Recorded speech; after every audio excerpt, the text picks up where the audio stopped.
The metal doors of the Galactic Council chamber slid open with a soft hiss. Krelther walked slowly into the room, her legs clicking against the polished floor.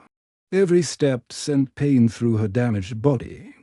Her once shiny black shell now bore deep scratches and dents. One of her arms hung useless at her side, the joint completely shattered. The chamber was huge, with curved walls that reached high above. Dozens of alien beings sat in floating chairs ranged in a circle. There were creatures with tentacles, others with multiple eyes, some that looked like walking plants. All of them stared at Krelther as she made her way to the center of the room. A blue-skinned alien with 6 arms leaned forward. This was Councillor Vexma, the head of the tribunal. His voice echoed through the chamber when he spoke. "State your name and rank for the record." Krelther stopped walking. She looked up at the council members surrounding her. Commander Krelther of the Zendaxi 3rd War Fleet. She paused, her voice becoming quieter. "Former Commander." Whispers filled the chamber. The word former made everyone nervous. The Zendaxi were known across the galaxy as the strongest warriors. Their fleets had never lost a battle. They had conquered 23 different worlds in the past 50 years. Their biomechanical weapons were feared everywhere. A red creature with crystal spikes growing from its head spoke next. "You sent a distress signal 6 months ago. You claimed your entire fleet was destroyed. Is this true?" Krelther's compound eyes focused on the speaker. Each eye was like a small black mirror, reflecting the lights of the chamber. "Not just destroyed, completely wiped out. 3,000 ships reduced to space dust." The chamber erupted in shocked voices. Several council members stood up from their floating chairs. A plant-like being with purple leaves waved his branches in the air. "Impossible. The Zendaxi fleet uses hive-mind coordination. Your bioships can heal themselves. Your weapons dissolve enemy hulls. What force could possibly defeat you?" Krelther was quiet for a long moment. When she finally spoke, her voice was barely above a whisper. "Humans." The name meant nothing to most of the council members. They looked at each other with confusion. A few checked their data tablets, searching for information about this unknown species. Councillor Vexma's tentacles writhed with impatience. "We have no record of any species called humans in our database. Where are they from?" "A small, blue planet at the edge of the Orion Arm." Krelther replied. "They call it Earth. We thought they were primitive. We thought they would be easy to conquer." An insect-like being with transparent wings buzzed loudly. "You expect us to believe that a primitive species destroyed the mighty Zendaxi armor? This is ridiculous." Krelther turned to face the insect creature. The movement was slow and painful. "I thought the same thing 6 months ago. I was wrong." She lifted her good arm and pointed to the scars on her shell. "These marks tell a different story." The chamber fell silent. Everyone could see the damage to Krelther's body. The wounds were unlike anything they had seen before. They were not clean cuts from energy weapons or neat holes from projectiles. They looked like something had tried to tear her apart piece by piece. Councillor Vexma leaned back in his chair. "Very well. Tell us what happened. Start from the beginning." Krelther closed her eyes for a moment. When she opened them again, they reflected a deep pain that went beyond her physical injuries. "The beginning was our first mistake. We assumed humans were like every other species we had encountered. We were wrong about everything." She began to pace slowly in the center of the chamber, her damaged leg dragging slightly. "Our intelligence told us that humans were divided. They fought constant wars among themselves. Different groups controlled different parts of their planet. We thought this made them weak." A grey alien with no visible eyes spoke up. "Division is weakness. This is known throughout the galaxy. A species that fights itself cannot fight invaders. That is what we believed." Krelther agreed. That is what every other species had taught us. But humans, she shook her head slowly. Humans are different. The council members waited for her to continue. The chamber was so quiet that the only sound was the soft humming of the life support systems. We studied their electromagnetic signals for weeks before the attack, Kreltha went on. Their communication networks showed constant conflict. Nation fighting nation, group against group. They seemed ready to destroy themselves without our help. She stopped pacing and faced the council directly. We thought we would arrive to find a broken species instead. We found something that still gives me nightmares. Council of Xmares tentacles curled with interest. What did you find? Kreltha's voice dropped to almost a whisper. We found a species that becomes stronger when threatened. A species that stops fighting each other the moment they face a common enemy. We found humans. The chamber remained silent, waiting for more. But Kreltha had stopped talking. She stood in the center of the room, her damaged body trembling slightly, lost in memories of what she had witnessed. Kreltha's eyes grew distant as she remembered the events from 6 months ago. The council members leaned forward in their chairs, waiting to hear what had happened when the Zenvaxi fleet first encountered humans. We arrived at the edge of their solar system on a Tuesday, she began. That is what humans call the second day of their week. Our fleet was massive. 3,000 ships spread across space like a dark cloud. We had biocruisers the size of small moons and fighter craft that could think for themselves. She paused, her good arm reaching up to touch one of the scars on her neck. Our plan was simple.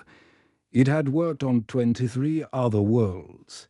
We would attack a small target first, something unimportant. When the locals saw our power, they would surrender. If they did not surrender, we would use their own people against them. A council member with four eyes asked, "What was your first target?" An asteroid mining station called Ceres Station 7. It was far from their home world. Only 50 humans worked there. They had no weapons except mining equipment. We thought it would be easy. Kreltha began pacing again, her claws clicking on the floor. The station was run by a human named Lee Sunmin. He was what they call a maintenance supervisor, not a soldier, not a warrior. Just a person who fixed broken machines, the alien. Commander stopped walking and faced the council. When we demanded surrender, we expected him to beg for mercy. We expected him to offer us information about Earth's defenses instead. He did something that made no sense. What did he do? Council of X asked. He laughed. Kreltha said quietly. He actually laughed at us. Then he sent us a message that I will never forget. He said, "You picked the wrong species to mess with." And then he detonated every mining explosive on the station. Gasps filled the chamber. Several council members looked shocked, the plant like being waved his branches. Frantically, he destroyed his own station. That makes no tactical sense. Why would he choose death over capture? Kreltha's compound eyes reflected the lights above. That is exactly what we thought. In our experience, defeated enemies surrender. They try to save their lives. They offer to work for us. They do not. Destroy themselves just to deny us a victory. She continued her story, her voice growing stronger as she spoke. We thought Lee Sunmin was crazy. We thought all humans might be mentally unstable. But then something happened that changed everything. The council waited in silence. Within 6 hours of the station's destruction, every human government on Earth knew what had happened. We expected chaos. We expected different human groups to blame each other. Instead, they did something incredible. What? The insect-like, being buzzed impatiently. They stopped fighting each other completely. In one day, nations that had been enemies for hundreds of years became allies. Humans who had been at war the day before were suddenly working together. Krelther's voice became filled with something that sounded like respect, a human named. Park Jinwoo became their military coordinator. He was from a place called South Korea. Within 72 hours, he was speaking for the entire planet. She mimicked the human's voice, making it deeper and more serious. He broadcast a message on every frequency we were monitoring. He said, "You want a war, you'll get one. But you won't like what happens next." The grey alien with no eyes spoke up. Empty threats. "What could a primitive species do against your fleet?" "That is what we thought," Krelther replied. "We had bioweapons that could eat through any material. We had ships that could repair themselves. We had fought and won against species far more advanced than humans. How could these primitives possibly challenge us?" She looked round the chamber at all the different alien faces. "We decided to send a small force to their homeworld. Just 50 ships. We would destroy one of their cities and show them our power. Then they would surrender like every other species had done." Krelther's voice became quieter. "Our bioships approached Earth 3 days after the mining station incident. We expected to find a planet in panic. Instead, we found something that terrified us." "What did you find?" Councillor Vexner asked. "Empty space," she said simply. "No ships, no defenses, no signs of military activity. It was too quiet, too easy." The alien commander's good arm trembled slightly. "Our sensor operators reported that human electromagnetic signals had changed. Instead of the chaotic chatter we had monitored before, their communications were now organized, coordinated, like they were planning something." She looked directly at the council members. "That should have been our warning. That should have told us to retreat. But we were arrogant. We thought we knew everything about warfare." Krelther's voice dropped to a whisper. "We had no idea that humans had spent those 3 days preparing. We did not know that they had been studying our attack on the mining station. We did not understand that they had already begun to doubt." The chamber was completely silent now.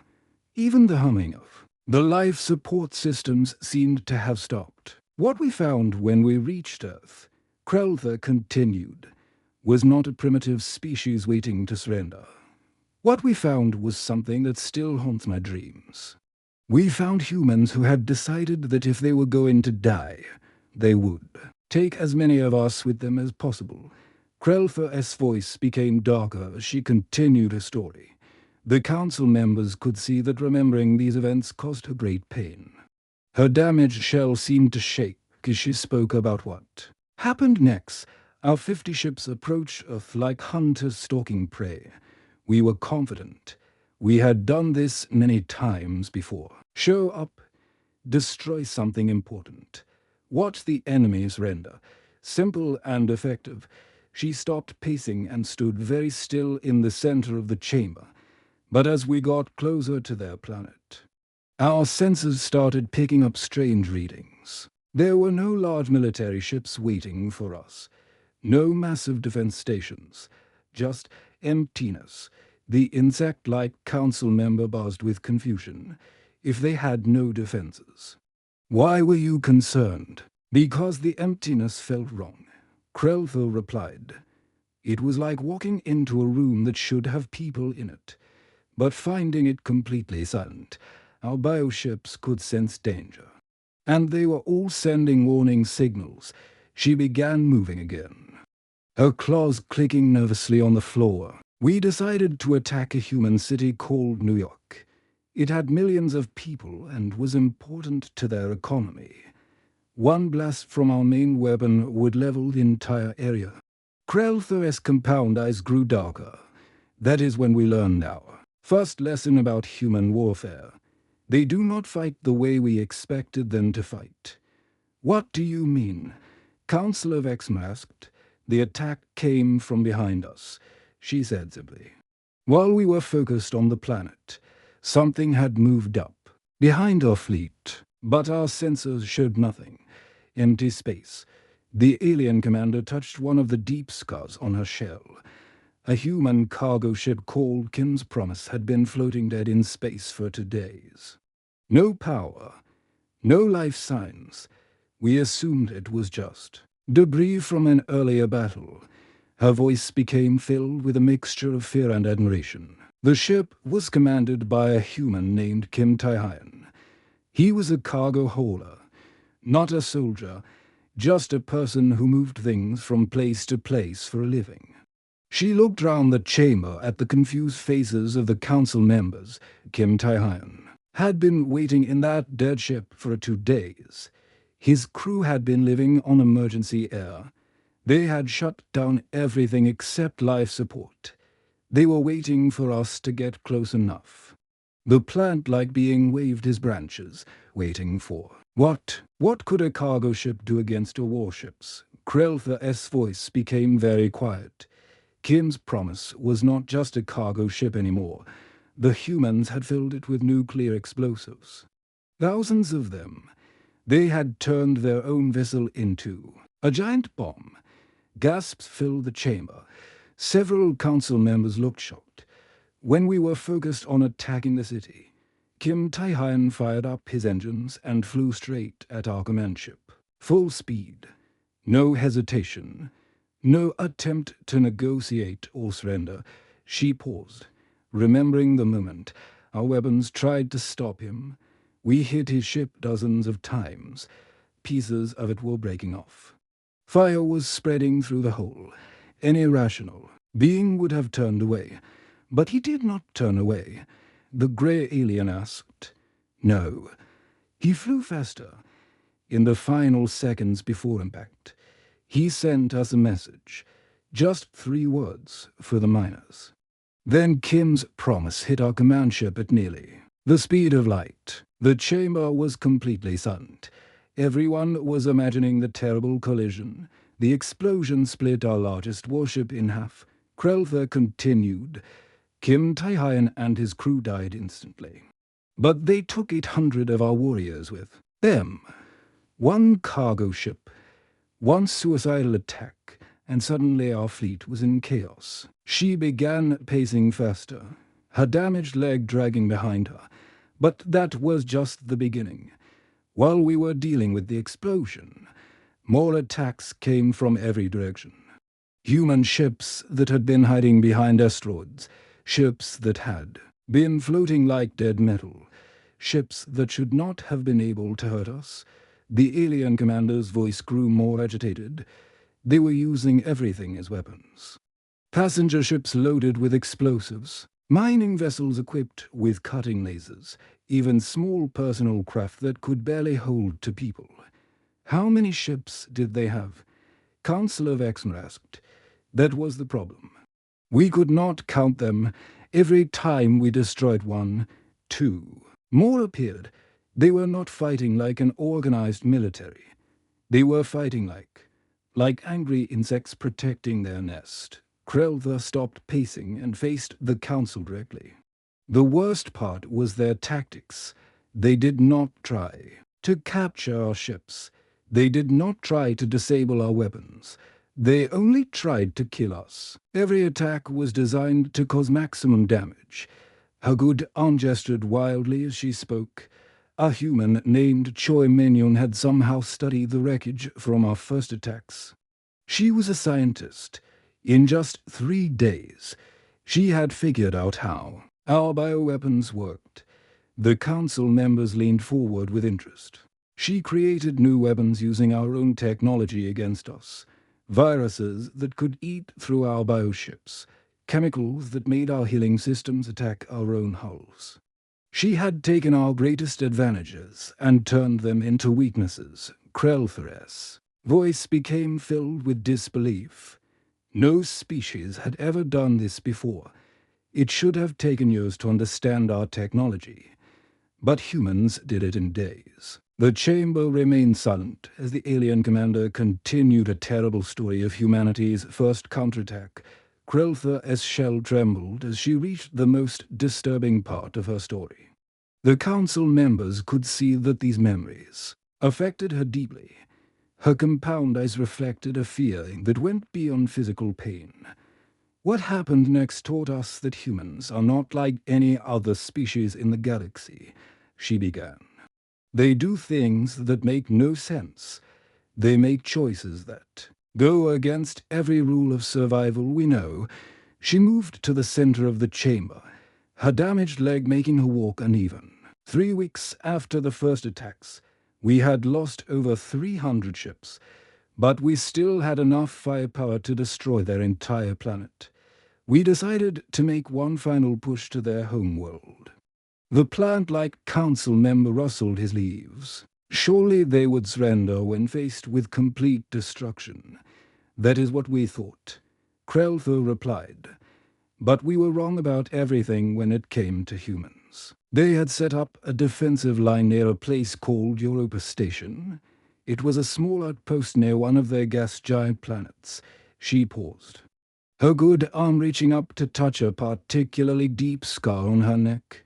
The station was commanded by a human named Han Byung-woo. He had 50 military ships and was protecting a convoy of civilian vessels trying to escape the war zone. The alien commander's voice became filled with confusion. When we attacked, Han Byung-woo faced a choice. He could save his warships and let the civilians die, or he could protect the civilians and lose his military force. Any rational commander would save the weapons and let the non-fighters perish. What did he choose? The grey alien asked. He chose the civilians, Kreltha said quietly. Han Byung-woo ordered his entire fleet to form a protective barrier around the refugee ships. He used his best warships as shields. He let us destroy his most powerful weapons just to save people who could not fight. Gasps filled the chamber. The insect-like being buzzed loudly with disbelief.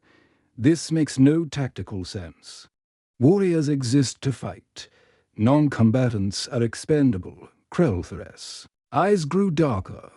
That is exactly what we thought. We were celebrating our easy victory when something happened that changed everything again. She began pacing, her claws clicking against the floor. Han Byung-woo and his surviving ships did not retreat. They did not surrender. Instead, they became something terrible. The council waited in silence for her to continue. With damaged ships and half his crew dead, Han Byung-woo launched a counterattack that destroyed 6 of our biocruisers. His people fought like they were already dead. They took risks that should have killed them. They flew into our weapons fire without hesitation. Kreltha's voice became softer but more frightening. But that was not the strangest part. 2 days later, the same Han Byung-woo who had sacrificed everything to save civilians gave an order that froze our blood. What order? Councillor Vexmer asked. He ordered the complete destruction of one of our breeding moons. Millions of our young were growing there. Han Byung-woo used nuclear weapons to sterilize the entire surface. He killed millions of our offspring. Without any hesitation, the chamber erupted in shocked voices. Several council members stood up from their chairs. He saved his own civilians, but killed yours, the plant-like being asked in confusion. Yes, Kreltha replied simply. Humans can be incredibly merciful and incredibly cruel at the same time. They will die to save their own people, but they will also commit genocide against their enemies if it helps them win. She stopped pacing and faced the council directly. But the psychological warfare was even worse. A human intelligence officer named Song Ji-won had been studying our communications. She learned that our hive-mind connection could be disrupted by certain sounds. The alien commander's voice became filled with horror. Song Ji-won began broadcasting the death screams of our warriors on all frequencies. She mixed them with human music and sent them directly into our bioship's communication systems. What happened? The insect-like council member asked. Our crews went insane. Krelther whispered. The sounds broke our mental connections. Ships began attacking each other. Some of our warriors took their own lives just to stop the noise. Entire squadrons became useless because they could no longer coordinate their actions. She began. Moving again, her damaged body struggling with each step. But the worst part was their creativity. Humans turn everything into a weapon. They used communication satellites as electromagnetic pulse bombs. They turned mining equipment into orbital bombardment. Platforms. Krelther's voice became filled with a mixture of fear and respect. They even weaponized their entertainment.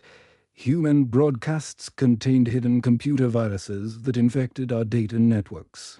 Their music carried subliminal messages that made our bioships malfunction.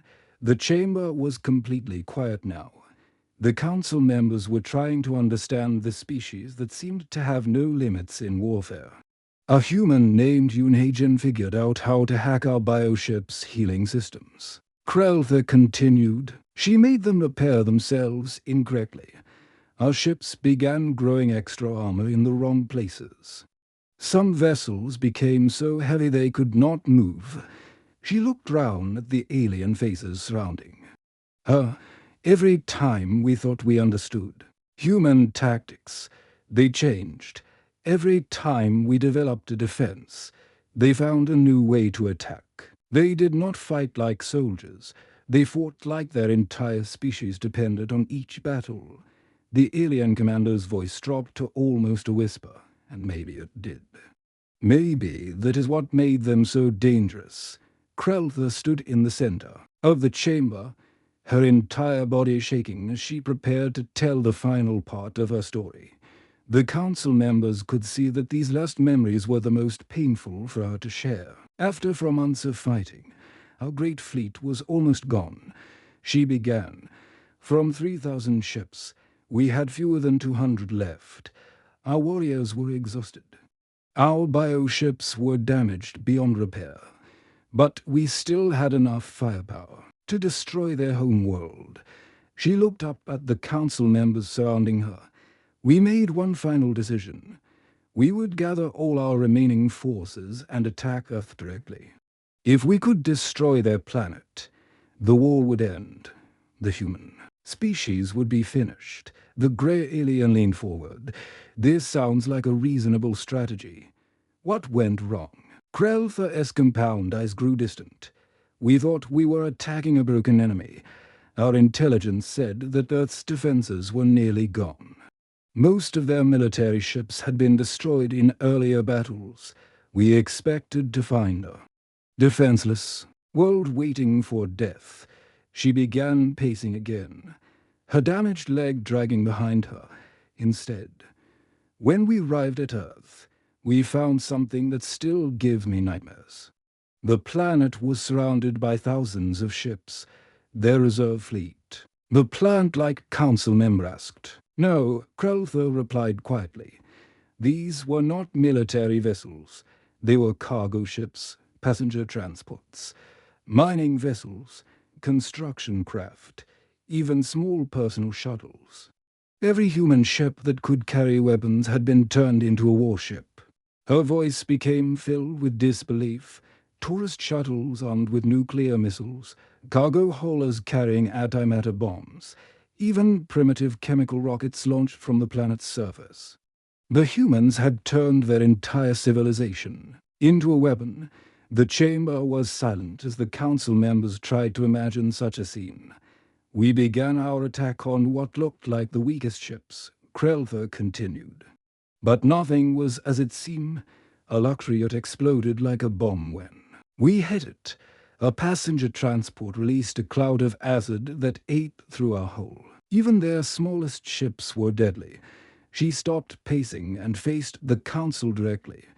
That is when I encountered the human who taught me the final lesson about their species. His name was Yumensiok, and he commanded a damaged cargo vessel, called Incheon's Pride. The alien commander's voice became softer. Yumensiok's ship had been hit by our weapons many times. Half his crew was dead. His engines were failing. His hull was cracked and leaking air. Any rational being would have retreated, but he did not retreat. Council of X asked. No. He flew straight toward my flagship. My weapons hit his ship again and again. Pieces of Inchorn's pride were breaking off and floating away. Fire was spreading through every deck. The ship should have been destroyed. Krelther's good arm trembled as she remembered. But Umensiok kept coming. He opened a communication channel to my ship. I could see his bridge burning behind him. His uniform was covered in blood. He was dying, but he was smiling. The insect-like council member buzzed with confusion. He was happy to be dying. He said something to me that I will never forget. Krelther replied. He looked directly at me through the communication screen and said, Your people fought well, but you made one mistake. The chamber waited in complete silence. I asked him what mistake we had made. Umensiok's smile grew wider. He said, You assumed we wanted to survive this war. Gasps filled the chamber. Several council members looked shocked. Then he did something that no being in the galaxy had ever done before.